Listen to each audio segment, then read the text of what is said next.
In the ruins of humanity's domain, one faction believes technology itself is evil. Terrorists, fanatics, and prophets of the apocalypse, they strike from the shadows to burn civilization back to purity, or to collect arms for their holy war. This is the Luddic Path.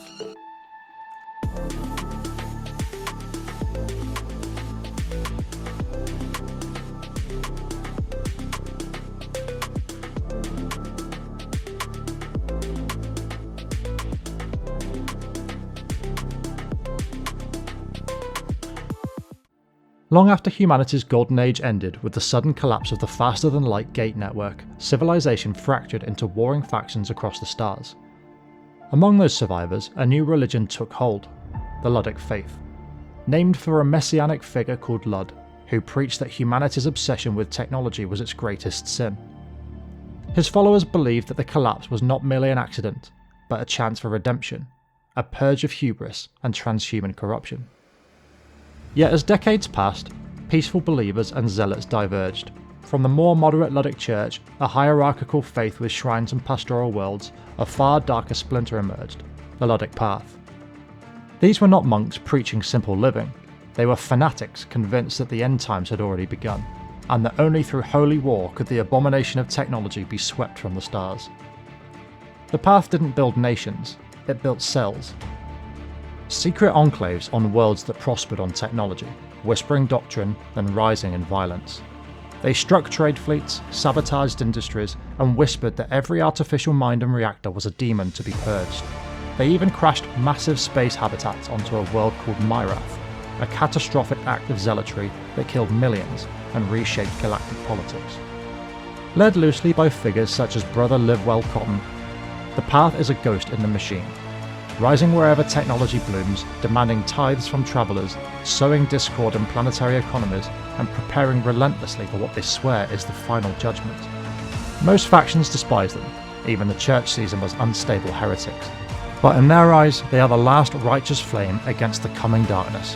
Whether salvation or madness, only the Path knows.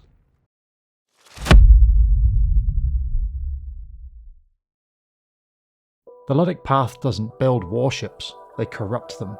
Civilian hulls, stolen frigates, and sacred wrecks reforged into weapons of faith. Each ship is less a machine and more a sermon delivered at gunpoint.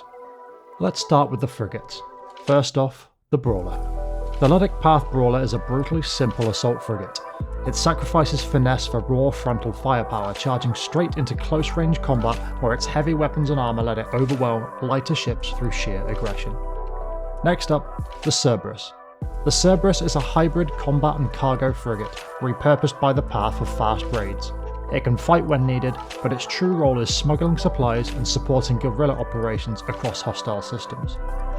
Next up, we have the Gremlin. The Gremlin is a phase-capable strike frigate, slipping in and out of reality to ambush its enemies. It excels at harassment and assassination, striking vulnerable targets before vanishing back into phase space. Next up, we have the Hound. The Hound is a fast, lightly armoured combat freighter used for scouting and hit-and-run raids. Cheap and expendable, it embodies the Path's willingness to trade ships for disruption and chaos. Next up, we have the Kite. The Kite is a tiny shuttle-turned combat craft, barely holding together under weapons fire. Used as a scout or distraction, it reflects the Path's reliance on numbers, speed, and fanatic pilots over survivability. Next up, the Lasher. The Lasher is a classic ballistic escort frigate built to dominate smaller ships at close range. In Luddic Path's hands, it becomes an aggressive brawler that pressures enemies with relentless gunfire.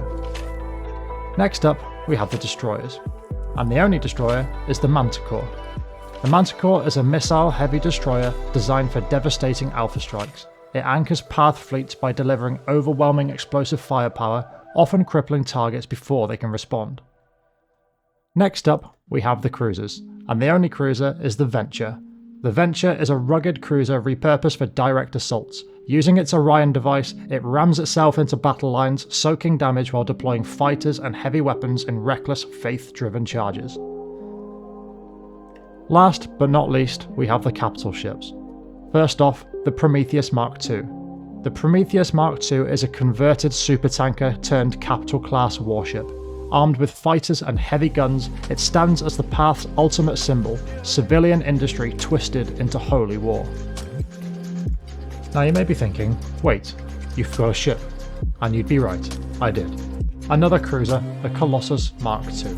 The Colossus Mark II is a converted civilian freighter turned missile-heavy warship. Slow but fragile, it compensates with overwhelming rocket barrages, serving as expendable fire support in the Luddic Path's brutal fleet tactics.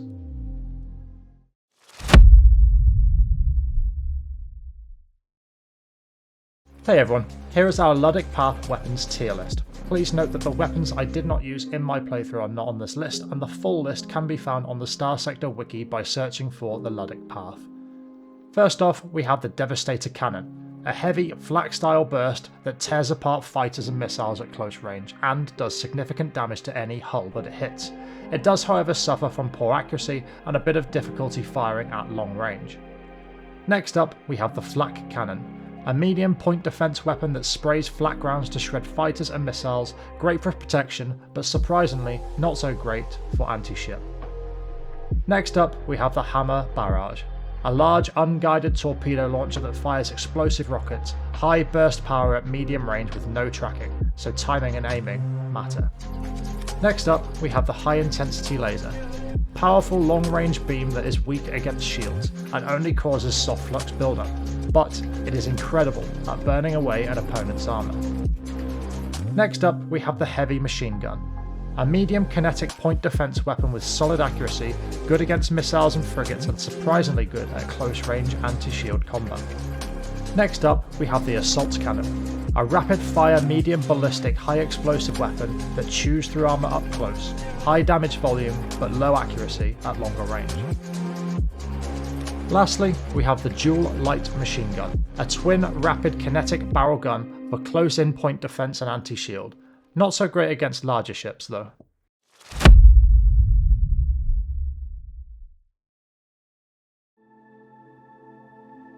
Hi everyone, this is our fighter wings tier list, and as usual the non-path fighters are not displayed here. There may be fighters from other factions lists that would perform better on path ships, just as a heads up. To start off, we have the Talon Interceptor. Talons are fast, cheap interceptors that chase down enemy fighters and frigates. They're decent point defense and light target harassment, but they're fragile and easily shot down by point defense or heavy guns. Next up, we have the Broadsword Heavy Fighter, a thick-skinned escort fighter with flare decoys and machine guns. Excellent at protecting bombers and pressuring shields, but middling flux to damage ratio means they slightly struggle with an anti-ship role. Next up, we have the Perdition Bomber, an improvised torpedo bomber that lugs a single hammer torpedo. Hits hard against larger targets, but is expensive to field, slow, and sluggish to maneuver. Lastly, we have the Piranha Bomber, a mass-drop conventional bomber that unleashes waves of small bombs, devastating against large, slow, or static targets, but bombs can be easily dodged or shot down by nimble ships or strong point defense.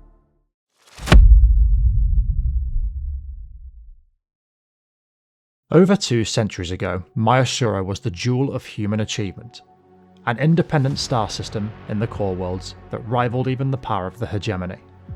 At its heart was Mayrath, a desert planet transformed into paradise through vast orbital arcologies. 3 gargantuan astropoli circled the world, each housing tens of millions of people and maintaining climate systems and terraforming networks that turned sand and dust into rivers and forests. It was hope incarnate, proof that humanity could rebuild after the collapse. But to the Luddic Path, all of that was an offence, the ultimate idol of technological pride, a mockery of their belief. Every machine and every advance was a sin. They saw Myasura's towering marvels not as triumphs of survival, but as blasphemy against Lud's sacred vision. So they did what they believed was necessary. They pledged to destroy it.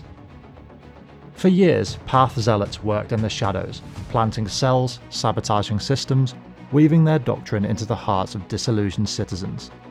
Then on October the 22nd, Cycle 82, they struck. In a meticulously coordinated attack, a massive Prometheus-class supertanker, a fuel carrier retrofitted into a weapon, rammed one of Mayrath's orbital cities. At the same moment, the safety systems on the arcologies blinked into endless reboot loops, leaving shields offline and thrusters locked. One of the Astropoli plunged from orbit, trailing fire and radioactive dust, and slammed into the planet below like a meteor of destruction. Tens of millions perished instantly. Superheated shockwaves raced across the surface. Terraformed weather systems, once carefully tuned networks of rain and wind, collapsed into raging storms and firestorms across a dying world. Paradise became a nightmare of ash and chaos.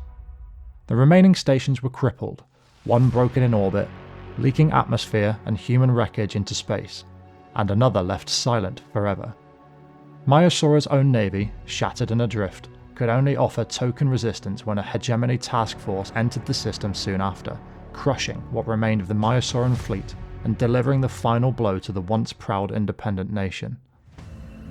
What was once a beacon of hope became a charred husk, hurled into unending dust storms and ruined climate cycles.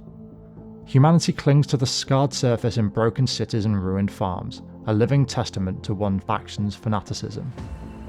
And yet, the Luddic Path marches on. They preach that this destruction was righteous, that it was proof of humanity's fall and inevitable redemption through fire. To their followers, my wrath was not a tragedy, it was proof, a sign that the galaxy must be purified before the end. Whether you see them as zealots, terrorists, or messengers of an unforgiving prophecy, one thing is clear.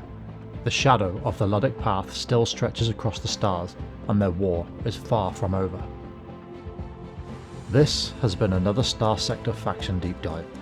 In a broken sector, every faction has its secrets, and we're here to uncover them one story at a time. I don't think I can say it enough. A huge thank you to those who are sharing my videos with others, giving me guidance and criticism along the way. I hope that you can see that I'm taking on board your comments, and I hope that you're still enjoying the series. If you'd like to see more of these, please show me by liking the video, and I'd love to know your thoughts in the comments too. Happy New Year to all of you, and I'll see you all in the next one.